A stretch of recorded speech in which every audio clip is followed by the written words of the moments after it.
22। मेघा की शादी की तैयारियां जोरों शोरों से शुरू हो गई थीं। वर वधू के घरों में सारी रस्मों का श्री गणेश हो चुका था। इधर मेघा का घर गेंदे के फूलों से सजा हुआ था तथा जमीन पर गिरे गेंदे के फूल को उठाकर मेघा की बहनें और सहेलियां उसे चिढ़ाने के मूड से बार बार ससुराल गेंदा फूल वाला गाना गाने लगी। हाथों में मेहंदी लगाते हुए मेघा ने अपनी बड़ी बहन से पूछ ही लिया, दीदी यह लोग मुझे बार बार ससुराल गेंदा फूल कहकर क्यों चिढ़ा रहे हैं? आखिर ससुराल व गेंदा फूल का क्या संबंध है? दीदी के उत्तर देने से पहले ही मेघा की एक सहेली मेघा को कोहनी मारते हुए कहने लगी, थोड़ा इंतजार करो, तुम्हें ससुराल जाकर सब पता चल जाएगा। उसकी बात खत्म होते ही फिर दीदी ने मेघा को उसके प्रश्न का उत्तर देते हुए कहा, देखो मेघा, मायके और ससुराल में अंतर तो होता ही है। यहाँ हम अपने माता पिता की परियां होती है और वो लोग फूल में बैठे भौरे की तरह हमारे आगे पीछे लगे रहते हैं। ससुराल भी एक फूल की तरह होता है, पर वहाँ रहने वाले हमारे आगे पीछे नहीं लगते, बल्कि हमें उनके आगे पीछे लगना पड़ता है। तुम्हें पता है, गेंदे में खुशबू होने के बाद भी कोई भी भंवरा उसमें नहीं मंडराता, इसीलिए ससुराल को गेंदा फूल कहा जाता है।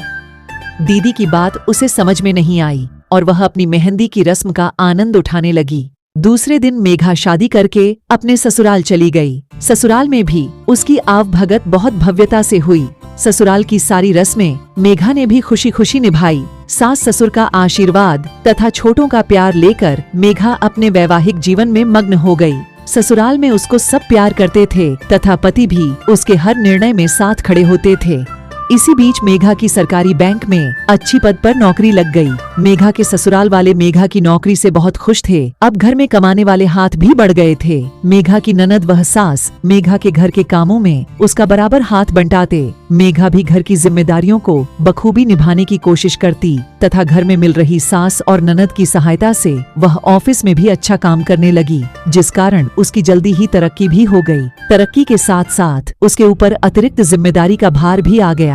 मेघा को अब सुबह जल्दी तथा शाम को ऑफिस से आने में देर हो जाती, जिस कारण मेघा घर में ज्यादा समय नहीं दे पा रही थी, जिसके परिणाम स्वरूप मेघा के ससुराल में मेघा के द्वारा घर के कामों में कम हाथ बंटाना सास और ननद के लिए सिर दर्द बनने लगा। अक्सर ननद अपनी माँ को यही जवाब देते हुए दिखती, मम्मी सारे काम क्या मुझसे करा लोगी?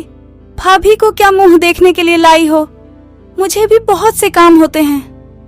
अब आए दिन काम को लेकर घर में तनाव रहने लगा। मेघा सुबह जल्दी उठकर नाश्ता तैयार कर जाती, लेकिन जब तक घर वाले नाश्ता खाते तब तक वह ठंडा हो चुका होता।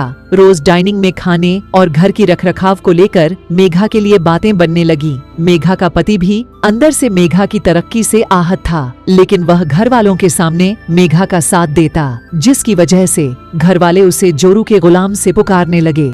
सर्दियों का समय चल रहा था, बाहर अंधेरा हो चुका था और मेघा अभी तक घर नहीं आई थी। उसे आज ऑफिस में बहुत काम था। रात के खाने की कोई तैयारी नहीं हुई थी और मेघा की ननद भी अपनी किसी दोस्त के रहने चली गई। घड़ी की सुइयां देखते हुए बड़बड़ाते हुए मेघा की सास रात के खाने की तैयारी करने रसोई में चली गई। उन्हें बड़बड़ाते हुए काम करता हुआ देख मेघा के ससुर ने उनसे कहा, सर पर पट्टा बांधकर क्यों काम कर रही हो? अगर तबीयत खराब है तो खाना मत बनाओ।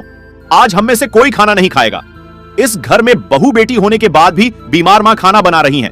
किसी को कोई शर्म नहीं आती है। इतने में हांफते हुए मेघा घर की सीढ़ियां चढ़ घर के अंदर पहुंची ही थी कि आग बबूला हुए उसके ससुर राशन पानी लेकर मेघा पर चढ़ पड़े और गुस्से में बोले, ये कोई तुम्हारे आने का टाइम है? हमने भी नौकरी की है। विनय कब से घर आ चुका है। तुम्हारे घर आने का अनोखा टाइम है। तुम घर की बहू हो, बेटी नहीं। तुम्हें अपनी जिम्मेदारियों का कोई एहसास है कि नहीं? रात के खाने का टाइम हो चुका है और तुम्हारा अता पता ही नहीं। देखो बीमार सास खाना बना रही है। ऐसा बोलते हुए वह अपने कमरे में चले गए। पिता समान ससुर की यह बात सुनकर मेघा पत्थर की सील के समान जड़ित हो गई और आंखों में आंसू लिए अपने को संभालते हुए अपना बैग सोफे में रख सीधे किचन की तरफ भागी। किचन में पहुंचते ही उसने अपनी सास के हाथ से कलछी लेते हुए कहा, सॉरी माँ, आज बहुत काम था, देर हो गई। आपको क्या हुआ है? आप जाओ आराम करो, मैं खाना बनाती हूँ। गुस्से में बैठी हुई सास को मानो मेघा की आरती उतारने का अवसर मिल गया। अब क्या करना है? सारा काम तो मैंने कर लिया, तुम करो अपनी नौकरी। और हाँ, तुम्हें इतना पता नहीं है कि बाहर से आकर पहले हाथ मुंह धोते हैं, फिर रसोई के सामान को छूते हैं। यह सुनते ही मेघा जल्दी से बर्तन धोने वाले सिंक में ही हाथ साबुन से धोने लगी और जल्दी से दूसरी तरफ रोटी बनाने लगी। सबको खाना खिलाकर मेघा बर्तन धो, रसोई की सफाई आदि काम निपटाकर जैसे ही कमरे में गई तो विनय शुरू हो गए। ये देखो मेघा, तुम्हारा सारा सामान बाहर वाले कमरे में बिखरा पड़ा हुआ था। तुम घर की साफ सफाई में ध्यान तो नहीं देती हो और सामान फैला देती हो। ये सारा सामान मैं उठाकर लेकर आया हूँ, थोड़ा ध्यान रखा करो। मेघा को यह समझ में नहीं आ रहा था, कल तक जो उससे बहुत प्यार करते थे वह परिवार आज उसके खिलाफ होता जा रहा था। मेघा ने यह नौकरी परिवार की सहमति से ही की थी और परिवार वाले इस बात से बहुत खुश थे कि अब कमाने वाले हाथ बढ़ गए हैं, जिससे घर की आमदनी में वृद्धि होगी। मेघा अपनी कमाई की एक मोटी रकम घर के कामों में खर्च कर देती थी और जितना उससे होता वह घर का काम भी मन लगाकर करती। विनय भी मुंह बनाकर सो गए और मेघा अपने कपड़े बदलकर ऑफिस का काम कर सो गई। सुबह वह जल्दी उठकर सारी साफ सफाई तथा घर का काम कर ऑफिस चली गई और हाफ डे की छुट्टी लेकर वह घर जल्दी आ गई। यह देखकर घर वाले अचंभित हो गए और अपने दिमाग के घोड़े दौड़ाने लगे। कहीं मेघा ने कल की बात दिल में लगाकर नौकरी तो नहीं छोड़ दी। अगर उसने नौकरी छोड़ दी तो बैंक से लिया हुआ लोन की किस्त किस तरह से अदा की जाएगी। मेघा कुछ देर आराम कर शाम की चाय के साथ पकौड़े तथा रात के खाना की पूरी तैयारी कर विनय का इंतजार करने लगी। विनय भी मेघा को घर में देखकर हैरान हो रहा था। माता पिता के साथ वार्तालाप करने के बाद उसने मेघा से पूछ लिया, क्या बात है मेघा, तुम आज जल्दी कैसे आ गए? ऑफिस में सब ठीक तो है? मेघा सबके हाव भाव को समझ गई थी कि वह लोग यह सोचकर परेशान हो रहे हैं कहीं मेघा ने नौकरी तो नहीं छोड़ दी। मेघा उनके माथे में आई चिंता की लकीरों को पढ़ चुकी थी और बड़े ही विनम्रता से बोली, आप लोग घबराए नहीं, मैंने नौकरी नहीं छोड़ी है। कल रात सोने में मुझे देर हो गई और आज सुबह मैं जल्दी उठ गई थी, जिस कारण मेरी तबीयत खराब होने लगी और मैं छुट्टी लेकर घर आ गई। यह सुनकर कि मेघा ने नौकरी नहीं छोड़ी है, ससुराल वालों के चेहरे खिल उठे। मेघा के सास ससुर मेघा की तबीयत के बारे में ना पूछते हुए उसे नौकरी की अहमियत बताने लगे। मेघा इनकी दोहरी मानसिकता को देखकर हैरान हो रही थी। कल तक जो घर के कामों के लिए मेघा को कोस रहे थे, आज वह उसे अपनी नौकरी पर ध्यान देने की नसीहत दे रहे हैं।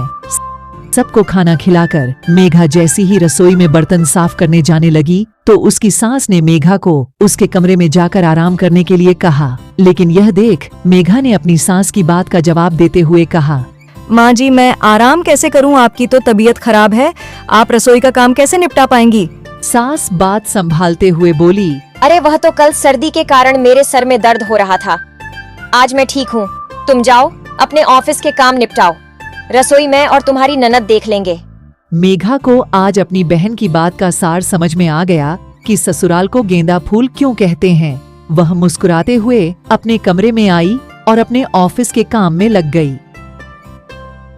अगर आपको ये वीडियो पसंद आए तो प्लीज हमारे चैनल को लाइक, सब्सक्राइब करिए और बेल आइकन प्रेस करिए ताकि हमारे न्यू वीडियो का नोटिफिकेशन आपको मिलता रहे।